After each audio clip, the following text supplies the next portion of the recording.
আসসালামু আলাইকুম, কি অবস্থা? সবাই কেমন আছেন? আশা করি সবাই অনেক ভালো। আমরা তো অনেক ভালো আছি আলহামদুলিল্লাহ। তো দেখেন আপনাদেরকে অনেক সুন্দর একটা দৃশ্য দেখা দিতেছি। এটা হচ্ছে বাহরাইনের রফাতে পড়ছে এটা। এটা হচ্ছে গড়িরান্দা বোট বলে এটাকে। তো এটার মধ্যে কিন্তু অনেক বড় একটা গড়ি লাগানো আছে। তো এ কারণে মূলত এটাকে গড়িরান্দা বোট বলে। আবার গড়ি আছে মনে করেন না, এটা আবার নষ্ট করি না, এটা কিন্তু টাইম বরাবর আছে। আপনারা ভালো করে দেখলে বুঝতে পারবেন। আর যারা বাহরাইনের ভিতরে আছেন তারা তো অবশ্যই জানেন এই গরিব গ্রান্দাবুট সম্পর্কে।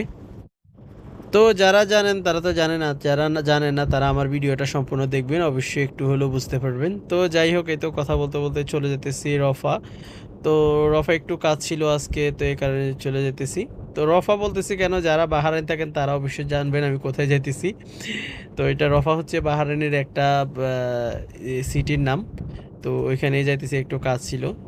তো যাইতে যাইতে এই তো আমরা মানে এখানে যে শেখ আছে, শেখের চাচা আর কি, শেখ খলিফা, ওনার বাড়ির সামনে দিয়ে যাইতেছি। ওই যে বড় একটা ছবি দেখতেছেন, উনি হচ্ছেন শেখ খলিফা।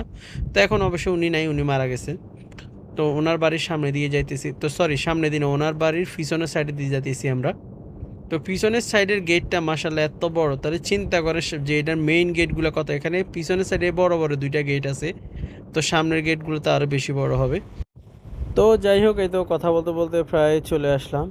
তো যেতে যেতে আপনাদেরকে সুন্দর একটা জিনিস দেখাই। আমি আসতেছি তখন আমার সামনে এত সুন্দর একটা মসজিদ পড়ছে, যেটা আসলে আপনাদেরকে বলে বুঝাতে পারবো না। এটা দূর থেকে লাইটিংয়ের কারণে এত সুন্দর লাগতেছে, মার্শাল্লাহ মার্শাল্লাহ।